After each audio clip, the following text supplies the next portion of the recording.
Selamat datang. Di sini saya akan mempresentasikan tentang virus. Pertama-tama perkenalkan, nama saya Suwaganda Eliada dari 10 IPA 2. Tujuan pembelajaran. Setelah mempelajari bab ini, siswa diharapkan dapat mendeskripsikan ciri-ciri dan replikasi virus dan menjelaskan peran virus dalam kehidupan. Dan pertama-tama kita mempelajari sejarah penemuan virus. Dalam percobaan A. Mayer pada penelitian virus, tembakau yang berpenyakit daunnya dihaluskan lalu diekstrak daunnya. Ekstrak daun tembakau yang berpenyakit itu disemprotkan pada tanaman tembakau yang sehat. Nah, setelah itu tanaman yang sehat itu pun atau tembakau yang sehat itu menjadi sakit. Nah, itu percobaan A. Mayer pada penelitian virus. Dan ada juga percobaan Dmitri Ivanovsky pada penelitian virus.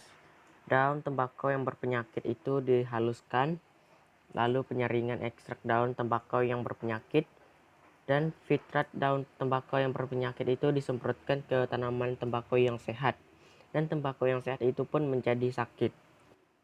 Dan penemu virus adalah si Wendell Stanley.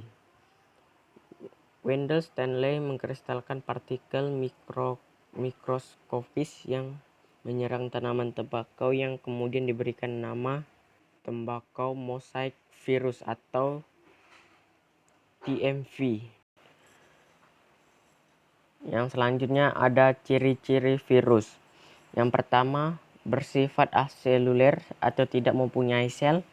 Dan yang kedua, berukuran 20-300 mm. Dan yang ketiga, memiliki salah satu macam asam nukleat atau RNA atau DNA. Yang keempat, berupa hablur dan kristal.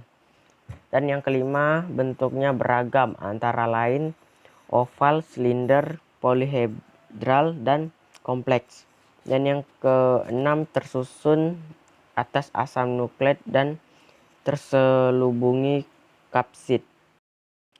Dan struktur tubuh virus dibagi lagi beberapa bagian, yaitu ada selubung lipid, RNA virus, enzim atau reverse transkriptase, dan ada selubung protein atau kapsid.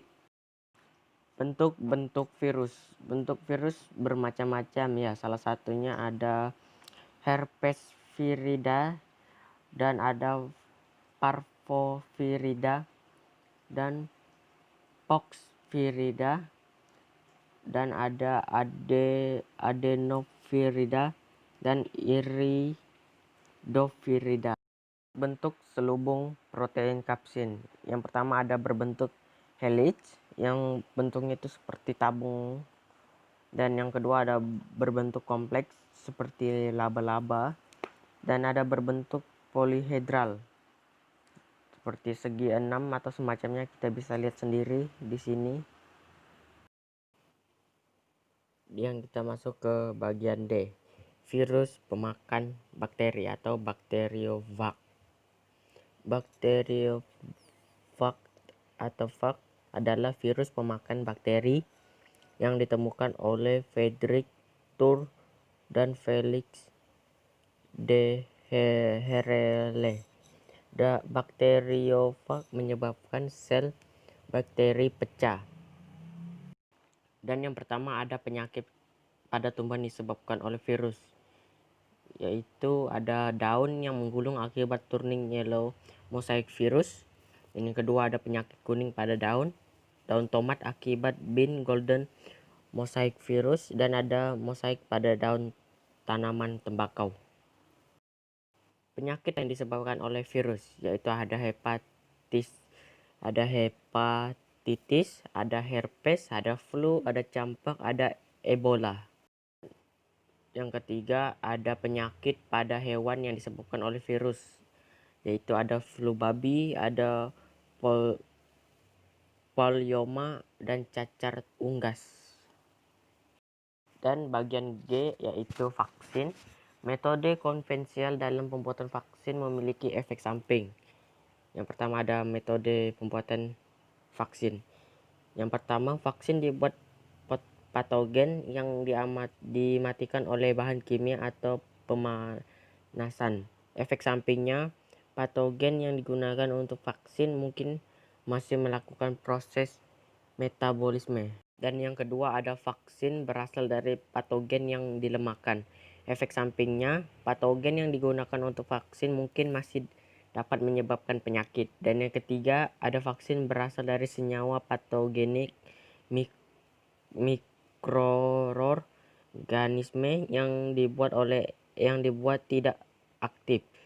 Efek sampingnya menimbulkan alergi. Orang-orang yang membuat vaksin mungkin bersentuhan dengan patogen itu alergi. Vaksin dibuat dengan rekayasa genetik dengan cara berikut. Pertama-tama, mengisolasi atau memisahkan gen-gen penyebab sakit dari virus atau patogen. Setelah itu, menyisipkan gen-gen ke dalam sel bakteri atau kultur sel hewan. Sel bakteri atau sel hewan yang telah disisipi gen itu disebut rekombinan. Setelah itu, rekombinan akan menghasilkan antigen dan rekombinan akan dikultur agar menghasilkan antigen yang banyak. Setelah itu, antigen diekstraksi untuk digunakan sebagai vaksin. Dan sekian dari saya, Yosua Ganda Eliada. Terima kasih.